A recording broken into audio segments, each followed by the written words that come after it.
Sobat Teset, pada episode selanjutnya dalam rangka persiapan persidangan Sinode Raya ke-22 di Makassar yang diselenggarakan pada bulan Oktober 2025, Heset Entertainment masih menayangkan beberapa figur presbiter GPIB yang mumpuni dan membumi, yang sudah mempunyai pengalaman di pelayanan-pelayanan maupun pekerjaan di bidangnya.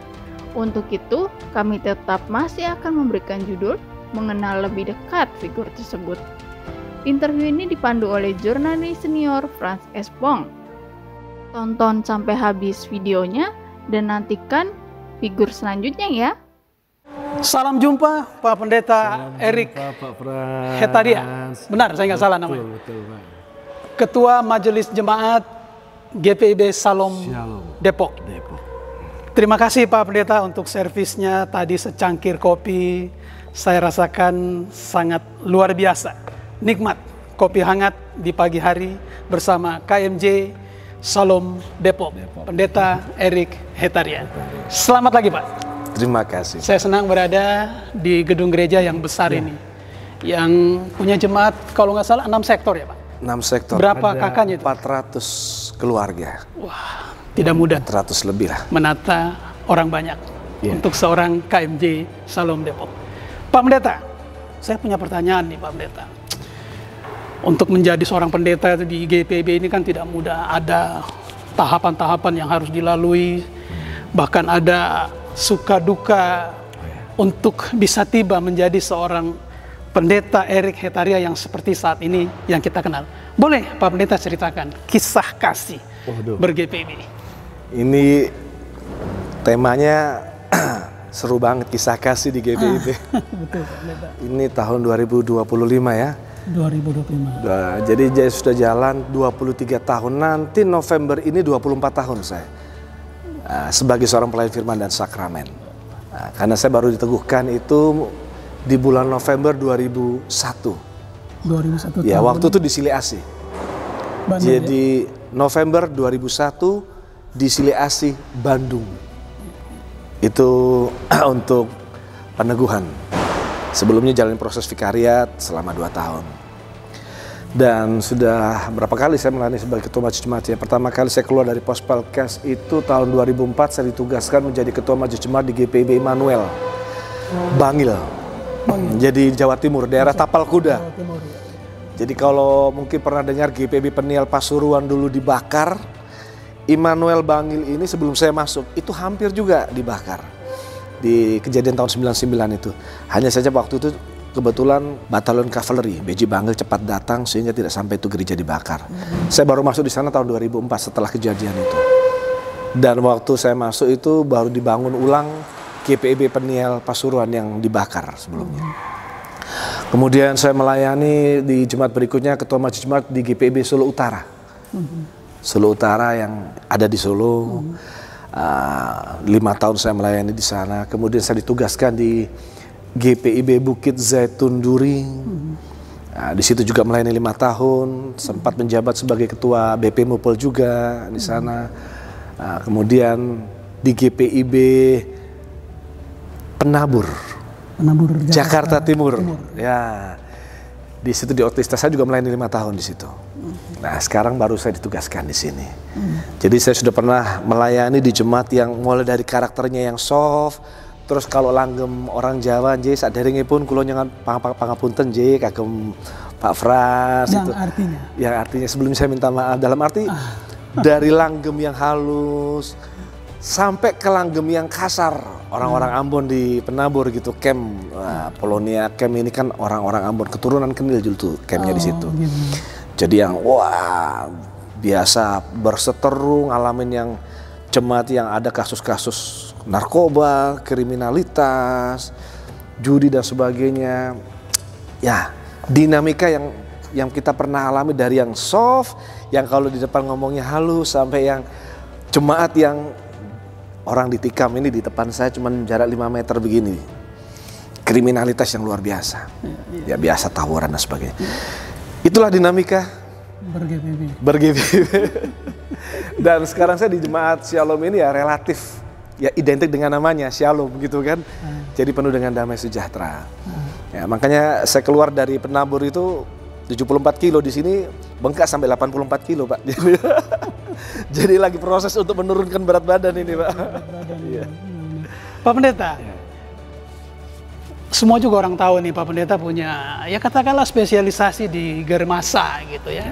Boleh cerita apa sih gereja, masyarakat, dan agama-agama ya Pak Pendeta kalau nggak salah. Bahkan menjadi ada lingkungan hidupnya. Ada lingkungan hidup. Boleh Pak Pendeta ceritakan sejauh mana nih Germasa kaitannya dengan apa implementasinya bagi gereja dan masyarakat. Oke. Baik, jadi kalau kita bicara mengenai Germasa, ini saya bantu departemen ini ketika departemen ini masih berada di bawah kepemimpinan Bapak Pendeta Eka Puimera. Ya. Ketua-dua dulu ya. Ketua dua yang lama. Jadi waktu itu hanya Germasa, gereja, masyarakat, agama-agama. Nah, di bawah kepemimpinan Bapak Pendeta Manuel Raintung ditambahkan lagi dengan lingkungan hidup. Jadi gini, kalau kita bicara mengenai visi GPIB, kan visi GPIB ini bicara mengenai bagaimana kita mewujudkan, ya GPIB ini mewujudkan menjadi gereja yang bisa mewujudkan damai sejahtera bagi seluruh ciptaannya. Jadi seluruh ciptaan, bukan cuman damai sejahtera buat kita, keluarga besar gereja Protestan Indonesia bagian Barat, bukan hanya damai sejahtera buat orang-orang Kristen, ya kan? Tapi juga kan sesama manusia kan yang berbeda iman. Dan kalau kita bicara mewujudkan damai sejahtera bagi seluruh ciptaannya, nah kata ciptaan ini kan termasuk alam, lingkungan. Nah, jadi lingkungan hidup ini baru di periode ini dimasukkan di situ. Jadi kami di Departemen Germasa, bagaimana kita mewujudkan itu dalam bermarturia, berkesaksian itu mulai dengan gereja tadi ya, Germasa gereja ini kita bicara mengenai ada satu bidang namanya bidang okumene. Di situ teman saya, rekan saya, senior saya, Bapak Pendeta Melki Nguru, beliau yang jadi ketuanya di situ. Jadi bicara okumene, bicara antar gereja, ya. Jadi bicara kan kita bernaung di beberapa institusi ya. Kita bukan hanya anak dari GPI, tapi kita juga di bawahnya PGI. Di Asia ini kita bernaung di bawahnya CCA. Kemudian di bawahnya juga WCRC, WCC. Nah itu bidang dari okumene itu. Yang kedua ini bidang sosial kemasyarakatan. Di mana gereja dalam bermarturia bersaksi, dia concern karena kita hadir di tengah-tengah masyarakat. Kita dipanggil untuk menjadi terang di situ. Nah, bagaimana kita hadir memperhatikan situasi kondisi dunia yang penuh dengan kegelapan ini. Bagaimana kita menyampaikan suara profetis kita ketika terjadi mungkin kasus-kasus seperti kekerasan dalam rumah tangga. Gitu. Kasus-kasus korupsi. Ya. Intoleransi atau apapun. Nah, di situ sosial kemasyarakatan itu hadir. Nah, ketuanya sekarang di departemen ini seorang penatua dari GPIB Bukit Muria, Bapak Jules Banner. Ya, jadi beliau concern dengan berbagai macam hal, termasuk yang berkaitan mungkin dengan hukum, di mana gereja harus jadi berkat di situ. Ya, orang yang mungkin butuh bantuan hukum dan sebagainya, yang berkaitan dengan masalah di masyarakat. Ya, kekerasan atau apapun itu, soal human trafficking itu kan, ya itu bagian dari sosial kemasyarakatan. Nah, kemudian ada bidang lagi yang namanya karena gereja, masyarakat, dan agama-agama. Berarti ini kita bicara antar iman, agama-agama. Jadi ada bidang yang namanya bidang lintas iman atau bidang interfaith. Kebetulan saya yang membidangi, saya ketua di bidang itu. Bagaimana kita menjalin relasi dengan yang berbeda iman. Gitu.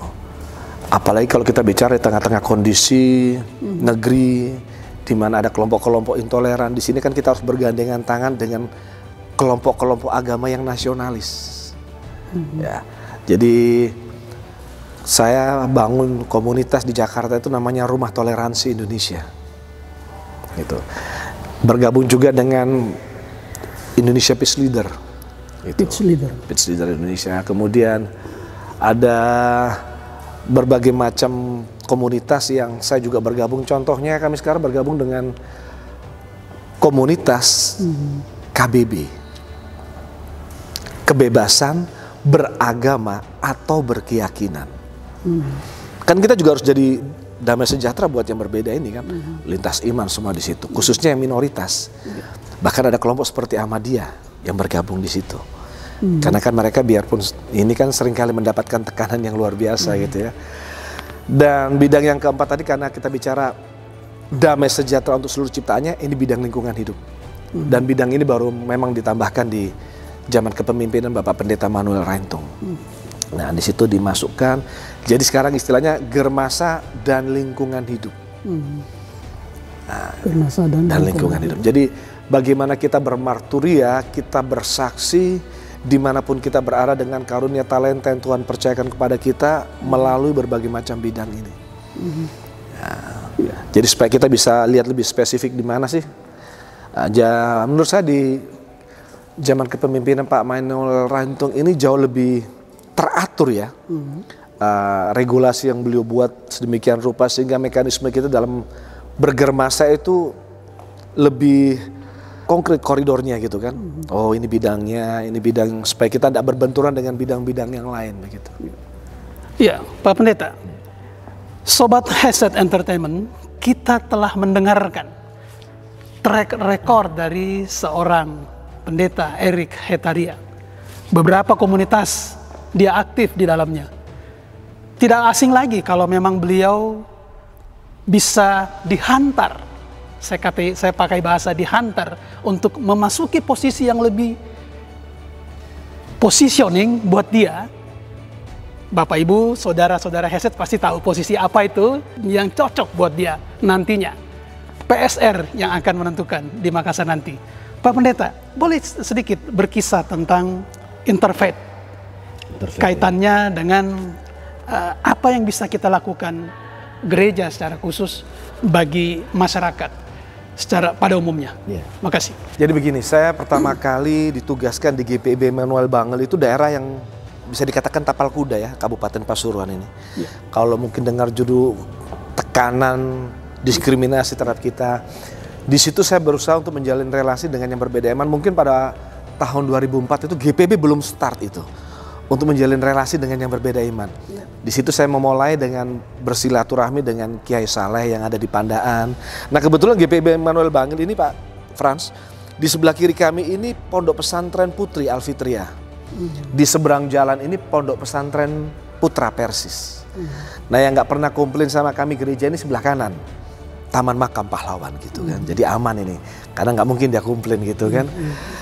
Cuman ya bagaimana supaya kita bisa diterima di situ, saya sering bersilaturahmi dengan para kiai di situ. Sehingga ketika gedung gereja kami itu sebetulnya kapel zaman dulu itu. Kecil, hanya untuk 70 orang. Ya. Ketika kami mau memperpanjang, biasalah birokrasi ini kan regulasi, mekanisme untuk kepengurusan itu kan susahnya bukan main. Dan mereka bilang situasi kurang kondusif dan sebagainya oleh para pemerintah. Pak Kiai cuma bilang, Pak Pendeta bongkar aja. Nanti kalau ada apa-apa bilang saya, nanti santri-santri saya kerahkan untuk jaga. Udahlah, saya silaturahmi dengan beliau, akhirnya kami renovasi Pak. Tanpa izin pemerintah tapi dengan kiai-kiai setempat begitu. Dan di tahun 2006 itu pernah ada demo besar-besaran, mereka mendemo Syiah, Islam Syiah di situ. Nah, pondok pesantrennya di demo itu ribuan orang di depan gereja Pak. Wah, itu saya hati juga sempat begini dengan ketua satu waktu itu Bapak Manurung. Wah, ini kalau Pak mereka kemudian nyenggol gereja mau bakar, jika nggak usah mati konyol di sini ya udah. Cuman Pak Kiai udah peka, santri-santrinya berkeliling di depan pagar kami, menjaga kami. Ya karena itu relasi. Nah, disitulah saya tertarik untuk menekuni interfaith. Sehingga ketika saya ditugaskan di Surakarta dan ada kesempatan dari Majelis Sinode, saya ikut SITI, studi intensif tentang Islam. Waktu itu yang menggelar acara itu dari UIN Sunan Kalijogo dengan UKDW. Nah, pada waktu itu kan kita belum buka kelas-kelas sekolah untuk di UIN. Kan kalau sekarang sudah ada pendeta-pendeta GBB yang S2-nya selesai di UIN gitu kan. Kalau waktu saya itu kan belum ada. Jadi tahun 2017 itu saya sudah ikut kelas City. Jadi saya tinggal di pondok pesantren. Saya mengenal mereka, berusaha untuk melihat iman mereka dari perspektif mereka supaya saya juga tidak sibuk menghakimi mereka. Dan dari situ istilahnya passing over ya, saya ambil beberapa poin yang penting untuk memperkaya iman saya. Dan saya bisa menyampaikan ke jemaah juga bahwa Di dalam Al-Quran ada loh, di dalam hadits ada loh bicara mengenai keselamatan itu, bahwa Tuhan Yesus itu adalah keselamatan itu gitu kan. Saya kutip beberapa hadis, beberapa ayat Al-Quran untuk menjelaskan tentang sayang kalau kamu tinggalkan iman Kristen, karena Al-Quran, hadits pun berbicara mengenai siapa itu Isa menurut mereka. Itu memperkaya saya dan kemudian membuat saya punya banyak juga jaringan relasi. Nah, itu sebabnya ketika saya ditugaskan di Duri, beberapa pos pelkes kami dipersekusi. Lunang Silau, Solo Selatan, ini pos pelkes dari Padang. Kebetulan saya dipercayakan untuk menjadi ketua Mupel Sumatera Barat Rio, dan kita harus care dengan wilayah-wilayah yang di Sumatera Barat, dan anak-anak kami juga banyak yang dibully karena sekolah tidak mau mempergunakan hijab, sehingga kami menggelar acara kebangsaan pada waktu itu. Tanpa saya menanggalkan identitas gereja. Saya tidak pakai program Mupel, jadi bukan kegiatan Mupel, bukan juga kegiatan gereja, supaya jangan sampai mereka lihat gereja di belakang ini semua. Saya masuk sebagai pribadi dengan komunitas-komunitas yang ada di sana, dan kami bekerja sama dengan komunitas paguyuban pengusaha Tionghoa yang ada di Pekanbaru. Disitulah kami undang beberapa tokoh, dan termasuk salah satunya Gus Yakut. Waktu itu beliau masih menjabat sebagai Panglima Banser, untuk bicara tentang kebangsaan. Jadi kami menggelar acara kebangsaan. Dan setelah kejadian itu, kalau di pasar lama di Pekanbaru itu kalau ada mereka menggelar Imlek, teman-teman Banser, ya Anstor yang jaga. Nah, ketika saya ditugaskan di Jakarta, saya membangun komunitas juga ya dengan beberapa teman, komunitas Rumah Toleransi Indonesia. Itu karena juga seringkali perseteruan di Jakarta ini kan, kalau kita tidak jaga komunitas antar iman, khawatirnya larinya ke SARA. Karena pernah di camp kami di Penambur itu kami bersinggungan dengan FPI. Dan pada waktu itu rekan-rekan saudara kita yang di camp ini panggil komunitas M1R, Maluku Satu Rasa. Itu mau Islam Kristen bergabung di komunitas itu ratusan orang, dan ini hampir berbenturan ratusan orang dengan ribuan orang begitu kan. Nah, itu kejadian yang cukup ya menegangkan. Itu salah satu kisah suka duka dan kisah cinta yang membuat saya semakin mencintai GPIB ini. Tapi ya karena relasi-relasi itu semua bisa berjalan, bisa diselesaikan dengan baik. Iya. Itu gambarannya. Kita ini aktif ya, katakan GPIB ini cukup aktif dalam melakukan event-event kebangsaan gitu. Tapi kita masih dengar peristiwa-peristiwa intoleran itu seperti Cidahu kemarin di Sukabumi ya. Dan terakhir di Depok ya, di Cilodong ya. Apa yang salah Pak Pendeta di sini? Boleh Pak Pendeta menanggapi? Ya, inilah yang terjadi di negeri tercinta ini. Dan menurut saya sampai kapanpun kelompok-kelompok ini akan ada. Karena sejak lahir Negara Kesatuan Republik Indonesia tercinta ini kan kita tahu ada DITII ya dan sebagainya. Jadi ini kan biasanya memang pemahaman tertentu, fundamentalisme tertentu dari kelompok tertentu yang tidak diimbangi dengan wawasan yang cukup luas, yang membuat mereka menjustifikasi bahwa hanya mereka yang benar, yang lain salah, yang lain sesat, yang lain kafir. Ini yang membangun konsep atau paradigma intoleransi itu. Ya, kita memang harus fundamental ya dengan kita punya pemahaman iman, tapi kita tidak terjebak dengan fundamentalisme yang sempit. Yang menganggap diri kita yang paling benar dan yang lain salah, yang lain sesat. Dan sampai kapanpun itu ada, dan itu sebabnya kita harus bergandengan tangan dengan mereka yang punya wawasan nasionalis di negeri ini. Kalau saya lihat kan teman-teman dari NU ya, itu bahkan dengan stigma mereka tentang Islam Nusantara yang dikemas oleh rekan-rekan Gus Durian ya, masalah sebagainya. Itu gambar bahwa ini seharusnya konsep kebinekaan yang diusung ini, gambaran Nusantara ini adalah plural ya, dan kemajemukan itu suatu keniscayaan. Itu Tuhan berikan, anugerah dari Tuhan yang kita harus syukuri. Dan kita harus bergandengan dengan rekan-rekan kita yang mengerti, memahami itu, konsep itu.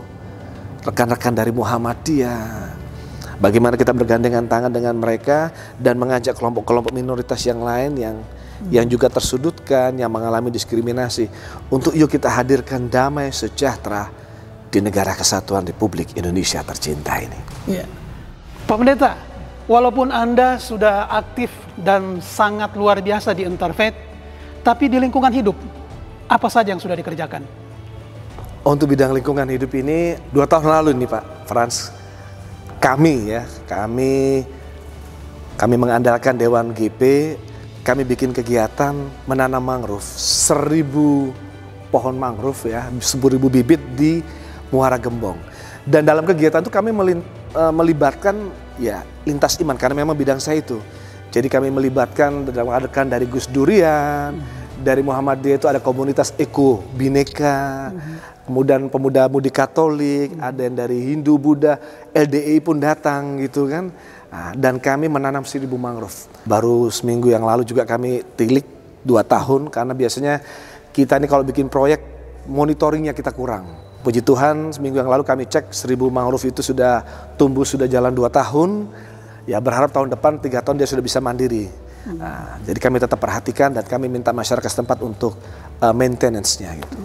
Dan itu kan sifatnya nasional ya, maksudnya di DKI, tapi kami melibatkan Dewan GP dan banyak utusan pemuda-mudi dari Sumatera, Kalimantan, Sulawesi hadir.